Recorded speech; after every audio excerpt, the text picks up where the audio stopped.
Biology class 11 के लिए जो हम चैप्टर बेटा पढ़ने जा रहे हैं वो है इस टाइम हमारा chapter number 2 biological classification.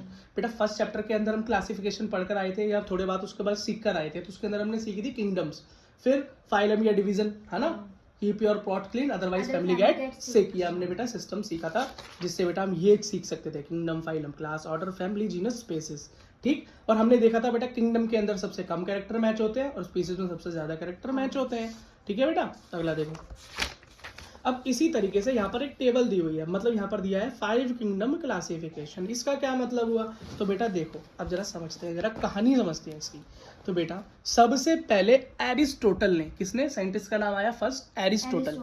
Aristotle जी ने सबसे पहले क्लासिफिकेशन करने के लिए बीड़ा उठाया। उन्होंने बेटा सारे ऑर्गेनिज्म को, लिविंग ऑर्गेनिज्म को 2 किंगडम्स में बांटा। पहली को उन्होंने बोला प्लांट किंगडम और दूसरी को बोला एनिमल किंगडम। बात हो गई खत्म।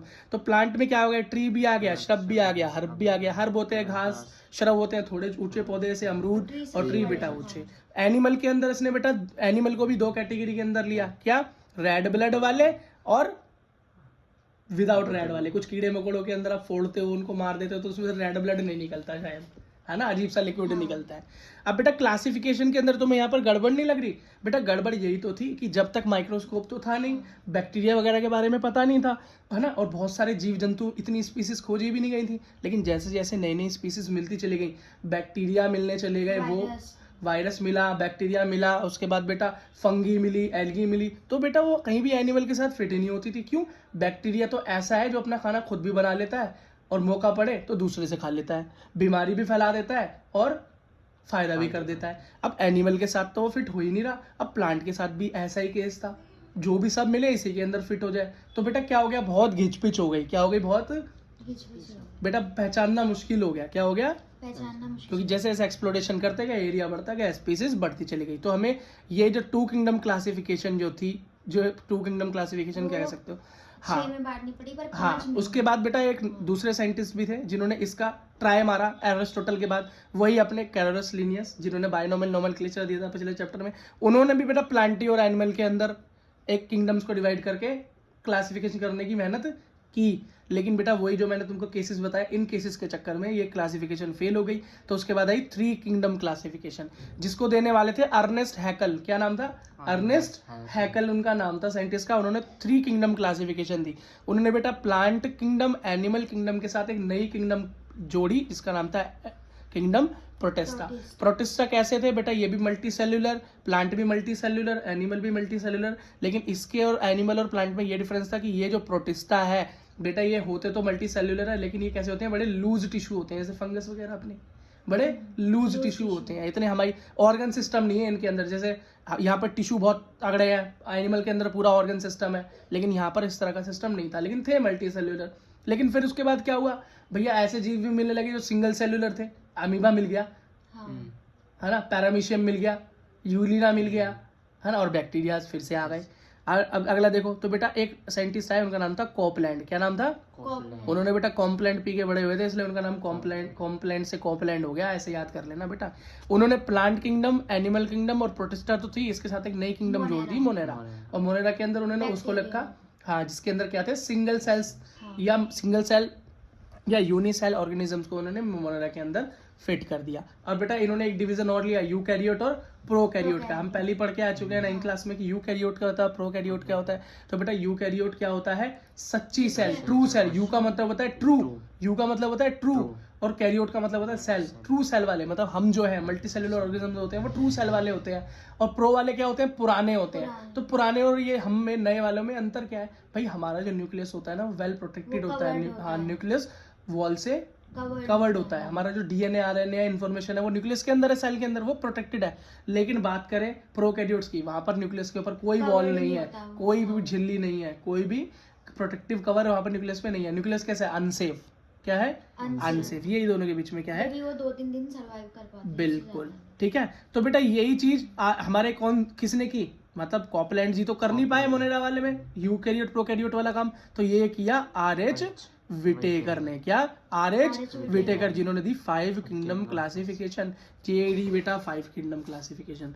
इन्होंने आर.एच. विटेकर ने जो 5 किंगडम क्लासिफिकेशन दी उसमें था पहला मोनेरा, जो protista, fungi, Plantae, animal. Same है बेटा, ये कोपलैंड वाली से कोई अलग तो नहीं है, लेकिन बस इन्होंने बेटा मोनेरा को और प्रोटिस्टा को यूकैरियोट और प्रोकैरियोट के बेसिस पे बांट दिया।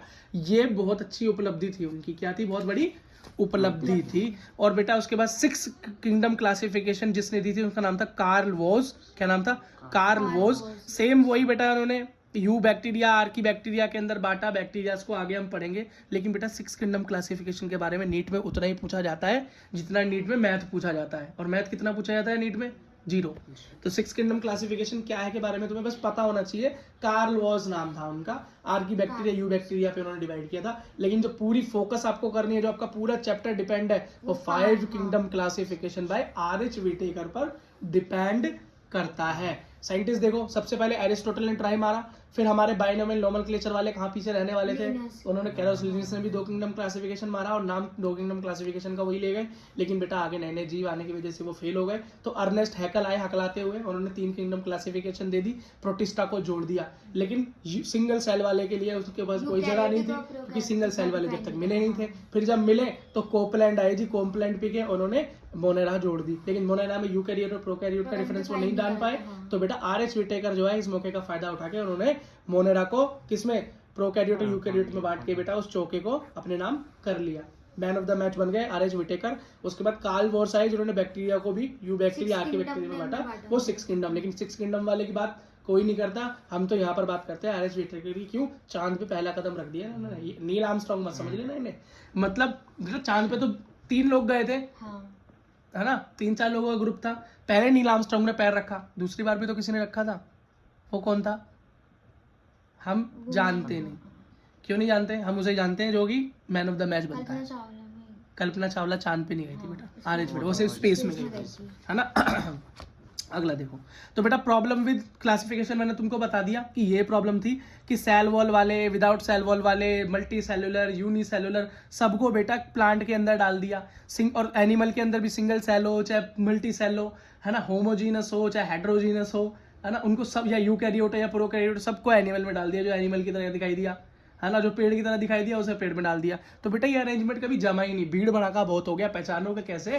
पहचानना क्या हो गया? मुश्किल हो गया। स्कूल में देखते हो, स्कूल में बच्चे कम होते हैं तो बेटा एक ही क्लास होती है। स्कूल में बच्चे ज्यादा होते हैं तो एक क्लास में घुसेड़ देते हैं ना, क्लास को डिवाइड कर देते हैं, क्लास को डिवाइड करके सेक्शन बना देते हैं, है ना। और क्यों नहीं एक साथ क्यों नहीं पढ़ा सकते हो सबको? क्योंकि हर एक बच्चे की इन्फॉर्मेशन, या क्योंकि बेटा बहुत ज्यादा बच्चे हो जाएंगे तो उनको अरेंज करना मुश्किल होगा, उनको क्वालिटी एजुकेशन देना मुश्किल हो जाएगा, इसलिए उनको बेटा सेक्शंस में डिवाइड कर देते हैं। वेरी गुड, बहुत बढ़िया, ठीक है। अच्छा भाई, अब बाद में यहाँ पर बेटा कुछ एग्जाम्पल जो हमें देने पड़ते हैं, जैसे कि फंगी और प्लांट्स को एक साथ रख दिया। अब ये बोलोगे फंगी क्या है, मैंने अभी आपको बताया था, पर ये दोनों डिफरेंट है। दोनों डिफरेंट क्यों एक दूसरे से? क्यों? क्योंकि बेटा फंगी तो हेटेरोट्रॉप है, अपना खाना नहीं बना सकती, लेकिन प्लांट तो ऑटोट्रॉप है, फिर भी बेटा ग्रुप में एक साथ रखा हुआ है, नाइंसाफी है ना। तो ये दोनों एक कैटेगरी के हैं कभी भी? एक बनाकर खा रहा है, एक चुरा कर खा रहा है, या लेकर खा रहा है, मांग के खा रहा है ना। तो बेटा यही दिक्कत हुई। और बेटा क्या था, फंगी और प्लांट को भी एक साथ रख दिया। किसको? फंगी को और प्लांट को। मैंने तुम्हें बताया था प्लांट की जो सेल वॉल होती है वो सेल्यूलोज की बनी होती है। सेल्यूलोज क्या होता है? बहुत स्ट्रॉन्ग सब्सटेंस होता है। लेकिन फंगी की होती तो सेल वॉल है, लेकिन वो चिटिन की बनी होती है, जो कि उससे लेस हार्ड होता है। फिर भी इन दोनों को एक साथ रख दिया, तो क्या थी? ये गलती थी। और इस गलती को याद रखना बेटा, एनसीईआरटी में लिखना पड़ता है। और कई बार बेटा नीट में इस तरह से क्वेश्चन बनाते हैं, असर्शन और रीजन में, क्या कि क्यों बेटा क्लासिफिकेशन फेल हुई 5 किंगडम क्लासिफिकेशन से पहले, क्या गलतियां थी। तो वो लिखेंगे फंगी और प्लांटी को एक साथ रखा ये, और उसका बेटा रीजन क्या डाल सकते हैं, fungi and plants both have cell wall of cellulose in common. तो तुम इसको गलत कर दोगे, तुम्हें पता है एक में चीटिंग। हाँ, तो इस तरीके से बेटा क्वेश्चन बनता है। और क्वेश्चन नीट का क्वेश्चन एनसीईआरटी से बाहर नहीं आता। आप लिख लो, शर्त लगा लो, कमेंट में डाल देना कोई क्वेश्चन अगर बाहर आ जाए तो हम भी तो देखें। नीट से बाहर, नीट में बेटा एनसीईआरटी से बाहर कौन सा क्वेश्चन आता है। और नीट छोड़ो, नीट से पहले आपको बेटा सीबीएसई का एग्जाम फेस करना है, बोर्ड एग्जाम। एक भी बोर्ड एग्जाम तो नहीं, होम एग्जाम फेस करना है 11वीं वालों को। एक सवाल भी बाहर से नहीं आ सकता एनसीईआरटी से। बेटा मैं चैलेंज दे रहा हूँ बहुत टाइम से, लेकिन कोई बेटा चैलेंज को पास नहीं कर पाया। ठीक है। तो बेटा इन सब की प्रॉब्लम का सॉल्यूशन था 5 kingdom classification by R H. Whittaker. R H. Whittaker ने बेटा क्या क्या चीजें ली थी, तो बेटा उन्होंने इन चीजों को मेन रखा। सबसे पहले वो सेल का टाइप देखते थे, क्या प्रोकैरियोट है कि यूकैरियोट है, तो सिर्फ मोनेरा ही प्रोकैरियोट है और बाकी सब यूकैरियोट है। इसे याद करने का आसान तरीका, पहली चीज अभी सेल वॉल किसमें है या नहीं, तो तुमको पहले पहली पढ़ के आ चुके हो 9th में कि प्लांट के अंदर ही सेल वॉल होती है, एनिमल के अंदर सेल वॉल नहीं होती। क्यों बेटा, हमारे पास तो स्केलेटन सिस्टम है ना हमको सपोर्ट करने के लिए, लेकिन उस प्लांट के पास तो कोई स्केलेटन सिस्टम नहीं है, तो उसके पास सेल वॉल होनी जरूरी है ताकि वो स्ट्रेट खड़ा रहे, ठीक है। और बेटा सेल वॉल जिसके अंदर होती है वो किस किस चीजों की बनी होती है, प्लांट की तो सेल्यूलोज की बनी होती है, इसलिए तो स्ट्रांग होती है, उसे पचा पाना भी मुश्किल होता है। हाँ, इसलिए तो बेटा हमारी जो आंत है, छोटी आंत बड़ी आंत दोनों मिलकर इसको पचा पाती हैं। और जो बेटा जानवर होते हैं ना घास खाने वाले, उनकी आंतें लंबी होती हैं, हाँ, इसलिए वो पचा पाती हैं, लेकिन शेर नहीं पचा सकता क्योंकि वो छोटी होती है, मांस पचाने के लिए बनी है, ठीक है। अब फंगी की बेटा चिटिन की होती है, मैंने बताया सबसे पहले स्ट्रॉन्ग की, इसमें तो एब्सेंट ही है, इसमें स्ट्रॉन्ग, इसमें थोड़ी सी वीक। प्रोटिस्टा में प्रेजेंट होती है, अब वो कैसी कैसी होती है हम आगे पढ़ेंगे। और यहाँ पर बात करें सेल वॉल मोनेरा के अंदर, तो हाँ भाई नॉन सेल्यूलोजिक होती तो है, और लेकिन सेल्यूलोज की नहीं बनी होती। किसकी बनी होती है, पॉलीसैकेराइड या अमीनो एसिड या प्रोटीन बोल सकते हो शॉर्टकट में, प्रोटीन की बनी होती है। अगला न्यूक्लियर मेम्ब्रेन, तुम्हें पता है भैया मोनेरा के अंदर तो होगी नहीं, क्यों, वो प्रोकैरियोट है, और प्रोकैरियोट का मतलब ये है कि जिसके अंदर न्यूक्लियस की मेम्ब्रेन ना हो, बाकी सब में होती है, क्योंकि ये सारे यूकैरियोट ही तो है। समझ में आ गया। अगला देखो बॉडी ऑर्गेनाइजेशन कैसा है, मतलब सेल्यूलर है या मल्टी सेल्यूलर है, तो बेटा तुम्हें तो खुद ही पता है एनिमल तो मल्टी सेल्यूलर है, टिश्यू ऑर्गन होते हैं इसके अंदर। प्लांट भी कैसा है, टिश्यू ऑर्गन वाला है, मल्टी सेल्यूलर है। फंगी भी मल्टी सेल्यूलर, लेकिन उसके टिश्यू लूज है, क्या है, लूज है, आराम से हटा सकते हो। लेकिन प्रोटिस्टा के अंदर क्या है, सिंगल सेल, और मोनेरा तो सिंगल सेल, बैक्टीरिया तो है ही single cell. Mode of nutrition मतलब खाना कैसे खाते हैं, एनिमल की बात करो तो हेट्रोट्रॉफी की तो है, दूसरों से लेकर खाते हैं, और होलोजोइक हमारा न्यूट्रिशन है, या सैप्रोफाइटिक हो सकता है कुछ एनिमल्स के अंदर। सैप्रोफाइटिक मतलब सड़े गले से खाते हो। प्लांट की बात करें तो ऑटोट्रॉप होते हैं, अपना खाना खुद बनाते हैं, फोटोसिंथेटिक मतलब फोटोसिंथेसिस करके। और फंगी की बात करें तो भैया फंगी हेट्रोट्रॉप ही होती है, या तो सैप्रोफाइट होगी या पैरासाइट होगी। सैप्रोफाइट का मतलब होता है किसी सड़े गले मरे के ऊपर से खाना लेना, और पैरासाइट का क्या मतलब होता है बेटा, जो किसी जिंदा होस्ट के ऊपर जाए और धीरे धीरे उससे खाना खींचता रहे और उसका नुकसान पहुंचाता रहे। जैसे तुम्हारे सर में जूं है ना, जैसे कि बेल, किसी पेड़ के ऊपर बेल है ना।